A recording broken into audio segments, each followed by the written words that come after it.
What does it want? The cars, money, fame, attention, bars, honeys, games, attention, stars. Funny how we say we don't need anything, and try to achieve it. The price tag on the things I need, I get it bigger by the day. I got a bullet with a name on it, bullet with a name. Whoa, the way I work to offer things, they just take away from me. I got a bullet with a name on it, bullet with a name. Ladies and gentlemen, welcome back to the One for All Professional Wrestling Podcast.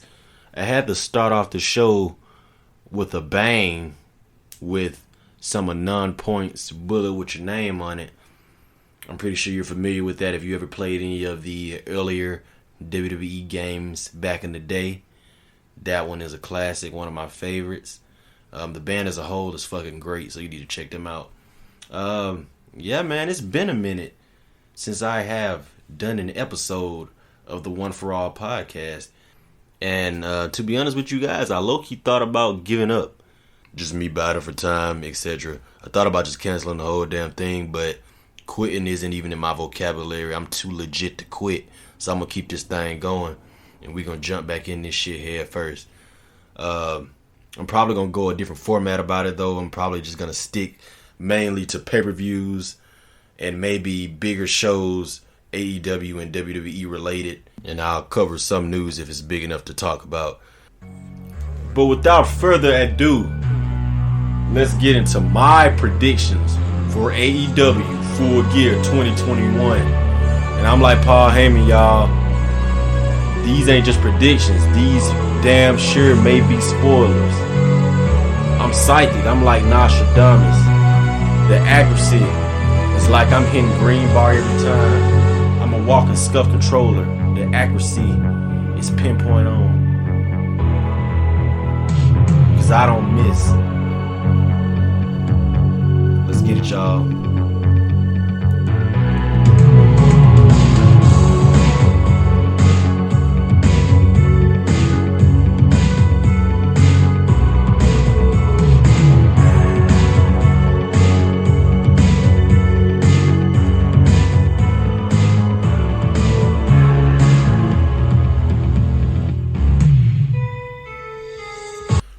Alright guys, the first match we're going to get into here is Cody Rhodes and Pac versus Andrade El Idolo and Malachi Black.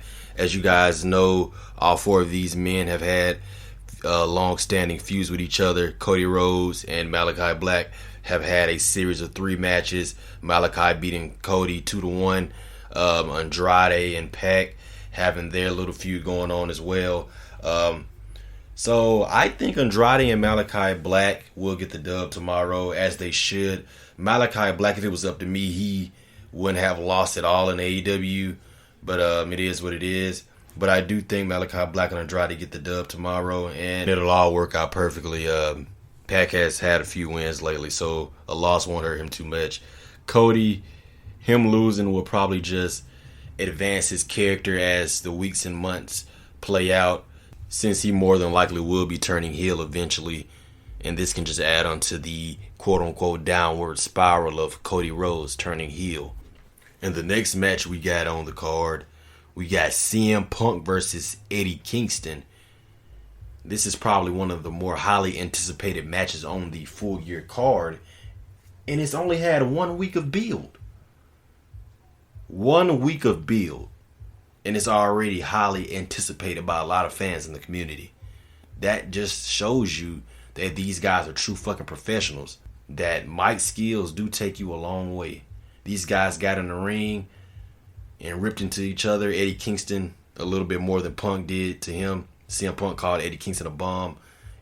Eddie Kingston just ripped into Punk's ass. And the crowd actually was favoring Eddie Kingston with their little back and forth. And that just shows you how good Eddie Kingston is. Eddie Kingston, to me, has that same aura about him.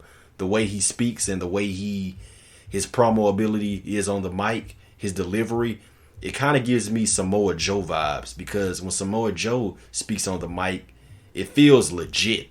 And Eddie Kingston has that same aura about him. Me personally, as a fan, I would want Eddie Kingston to win. But I know that's probably not going to be the outcome since CM Punk is probably going to go on a kind of undefeated streak for a little while. But if it was up to me as a fan, just me being a fan, I would want Eddie Kingston to win. But I think CM Punk is going to get the win nonetheless, though. I'm not sure if it's going to be some kind of show of respect at the end of the match. I doubt it.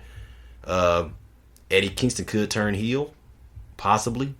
You never know, but I do think CM Punk is going to take the dub on this match, though. I'm just finally glad that CM Punk has gotten a feud that he can kind of sink his teeth into. I know we got CM Punk versus Darby, which was great. But I mean, since then, this has to be the best one nonetheless, and it only took a fucking week. Now that I think about it, they'll probably end up continuing their feud after Full Gear. Who knows? I just know Eddie is going to need some wins, though, after his loss tomorrow at Full Gear. Eddie's going to have to pick up some more wins, though, because I love the guy, man. He's great. All right, let's get into the third match on the card. We got the Minneapolis Street Fight, Inner Circle versus American Top Team. I know a lot of people aren't a fan of American Top Team, but you got to give Dan Lambert some props, though, because he gets some of the loudest boos in AEW, and he is so good on the mic. Like, I feel like the crowd probably genuinely hates this man. And he's probably going to be the one to take the pinfall tomorrow during this street fight, as he should. People are going to be happy to see him get his ass whooped. And Inner Circle is going to get a huge reaction tomorrow when they pin Dan Lambert. Next match, we got the Super Clique of Adam Cole and the Young Bucks versus Jurassic Express and Christian Cage. Man, this is a hard one. I do not know what the outcome will be in this match. It's going to be Falls Count Anywhere, so that's going to kind of give them a little bit more leniency to play with the outcome of the match. But if I just had to give it a wild guess, I'm thinking they're going to give the W to the babyfaces tomorrow night. I don't think a loss to Jurassic Express and Christian Cage will really do too much harm to the Young Bucks and Adam Cole. They'll probably continue feuding with Jurassic Express, maybe separately. Maybe they just have the Young Bucks feuding with Jungle Boy and Luchasaurus and have Adam Cole do a solo program with Christian, or Adam Cole continues a solo program with Jungle Boy. Either or they could just move on. But I do think the babyfaces win this match. Alright, next match we got Darby Allin versus MJF, which is another highly anticipated match for me personally and a lot of people in the wrestling community. I know a couple of weeks ago, MJF stated that he, Darby Allin, Sammy Guevara, and Jungle Boy were the four pillars of AEW, which are facts. I agree with him in that statement. But he said that he beat Sammy Guevara and he has beaten Jungle Boy, but he has not beaten Darby Allin, at least yet. I'm pulling for MJF to win tomorrow because Darby Allin to me is bulletproof. He can take a couple of L's and it won't do anything to Darby at all. He's always going to be Darby Allin. He's bulletproof. But I think MJF needs the win. And I think this is a good way to build MJF up. Let him beat Darby. He can get a few more wins after this. And I think he will be the one to take the belt off of Hangman when he beats Kenny Omega tomorrow. I truly believe that MJF is going to be the one to take the belt off of Hangman. Hangman is arguably the top babyface in AEW. He's the most over babyface in AEW besides Darby. And MJF is going to be the perfect heel foil to Hangman. But I think MJF beats Darby tomorrow. And that can just play into some more long-term storytelling just by him saying that he has already beaten Sammy and Jungle Boy. By him beating Darby, he can always wave that in all three of their faces, saying that he is the greatest out of the four pillars in AEW. And I'm pretty sure they're going to be top contention for the AEW World title when MJF does eventually win the title from Hangman. So I'm betting my money on MJF in this match. But while we're on the topic of World Championships, let's get into the AEW World Title Eliminator Tournament final, which will be Miro versus Bryan Danielson. The outcome of this match could really go either way. as you know that the forbidden door is busted wide the hell open, and we potentially have Okada making his way into AEW eventually, and I'm pretty sure Bryan could be his first match when he arrives, since Bryan is kind of on this circuit of just wrestling whoever he can get his hands on. He's just having great matches out the ass. But Miro could win it. Miro could shockingly beat Daniel Bryan. He could shockingly be Bryan's first loss. I can see it happening. Miro has been doing phenomenal work. His promo ability has been godly. He's been saying a lot of blasphemous shit, but it's been working for him, and he has been doing wonders in the ring. And I think he could potentially beat Bryan tomorrow and challenge Hangman when he beats Kenny Omega. That win could do wonders for Miro. It could push him up higher on the card a little bit, and Bryan taking a loss really won't do much to Bryan. But on the other hand, I do think Bryan should win. I think Bryan should win. I know it's kind of predictable, but I do think he should win. I don't think Bryan should lose right now. I think Bryan winning could do wonders for Hangman, because we all know Hangman is going to beat Omega tomorrow. And when Hangman beats Omega, who better to be Hangman's first opponent than Bryan Danielson, somebody who has been undefeated since he has come to AEW, and Hangman giving Bryan his first loss? That's going to do wonders for that guy. I think for the sake of giving Hangman Adam Page a godlike resume to start off as world champion, him beating Kenny Omega and Bryan Danielson as his first two opponents as AEW World Heavyweight Champion, that's going to do wonders for Hangman, and that needs to happen. So Bryan needs to win so he can eventually go on to put over Hangman Adam Page. That just needs to be the natural progression of things. This is so easy to book, and I think this is the correct way to go about it. Just imagine how great that'll look on Hangman's resume. I cannot stress that enough. Beating Kenny Omega after all this time, being the first person to pin Bryan Danielson.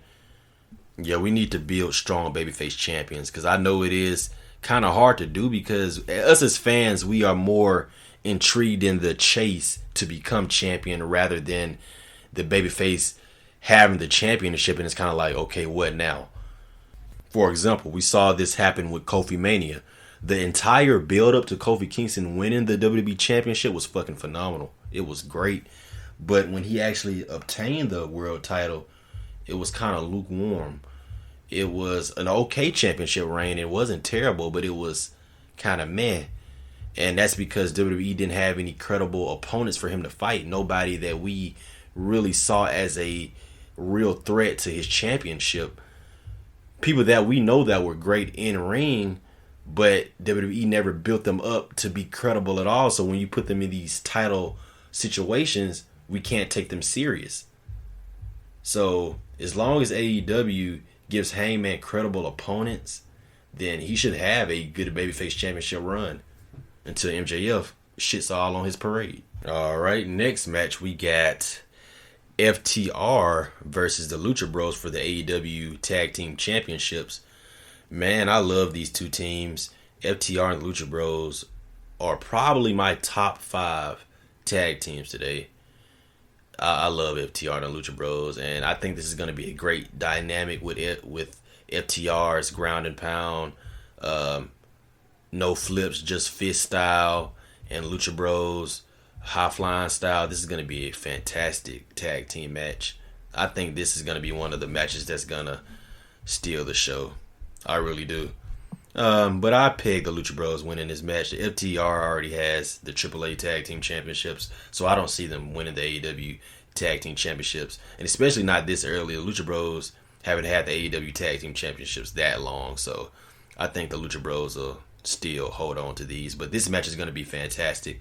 It is really going to steal the show, I believe, or at least one of the matches that's going to steal the show. And before I move on, just got to give mad props to Dax, because he had a fantastic match with Pac on Dynamite on Wednesday. That match was fantastic, and it just reminded me why I love professional wrestling so much. It was just a professional wrestling match, nothing more, nothing less, and it was great. Yeah, but next match we got on the card, we got AEW's Women's Champion Britt Baker, DMD, versus Tay Conti for the AEW's Women's Championship. Obviously, Britt Baker's going to win. But Ty Conti has shown major improvements. I remember watching her in NXT when NXT was back on the network, and every week you would see her getting better, and you're seeing the same thing here in AEW. Yeah, but that's what I like to see from professional wrestlers. You never want to see a professional wrestler stagnant, but with Ty Conti, you can see improvements every time you see her wrestle, and that just shows that she wants to get better, and that's admirable. You can't hate that. But I do think as time progresses, she will be a champion in AEW, and I think she's probably going to surprise a lot of people tomorrow. So Britt Baker's going to win that match. We know Britt Baker's going to hold on to that title until she eventually faces Thunder Rosa. So yeah, winner of that match is going to be Britt Baker.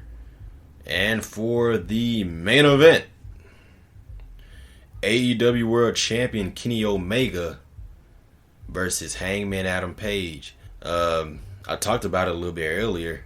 You know who I got pegged to win the match. And I think a lot of people got him pegged to win the match as well. And that's Mr. Cowboy Shit himself. Well, not like he shit himself, but you get what I'm saying. Hangman Adam Page. He is going to defeat Kenny Omega tomorrow. I feel like it's going to be a lot of emotion in this match. It's really going to blow the roof off the place when he wins. I think Hangman is going to be the first person to kick out of the One Winged Angel as well in AEW. Me and my buddy were talking about this a couple of weeks ago, that Hangman is potentially the right person to kick out of the One Winged Angel. He is the right person to do that. Just the way the story history is going, he is the right person to kick out of the One Winged Angel in AEW. And I'm pretty sure that the Elite are gonna attempt to help Omega win the match, which they will fail at doing. But it'll pull on the heartstrings of the fans, which will make for an even better match. But I do think after Omega loses, he probably will go away for a while, and that can kind of continue the story of Adam Cole taking over the Elite. And when Kenny Omega returns, you can have Adam Cole kick Kenny Omega out of the Elite, just like Kenny Omega did to Adam Cole a couple of years ago when he kicked him out of the Bullet Club. Yeah, I think that's the way you go about it. The only thing is, I don't know how Adam Cole goes about kicking Kenny Omega out of the Elite. Does he just kick out Kenny Omega, or does he kick out the Young Bucks as well, considering the fact that we could potentially have Kyle O'Reilly coming in to AEW? I don't know, guys. What do you think? Do you think Adam Cole just kicks out Kenny Omega alone and keeps the Young Bucks by his side? Or does he kick out the Young Bucks as well and reform a group with his old UE buddies in Bobby Fish and Kyle O'Reilly? Or does he keep them both? Does he keep the Young Bucks and Red Dragon by his side and just kick out Kenny Omega? Either or would be fine. I know a lot of people will want to see the UE versus the Elite finally. We could potentially get that as well in the future. But I think I'm thinking a little too far ahead. But you can, drop down in the comments what you think is going to happen. I think I'm going to call it a night for tonight, guys. I think this was a successful show tonight. Make sure you give me a like, a comment, and a subscribe, and share the video if you enjoyed it as well. Please leave me some comments. I cannot stress that enough. And a like.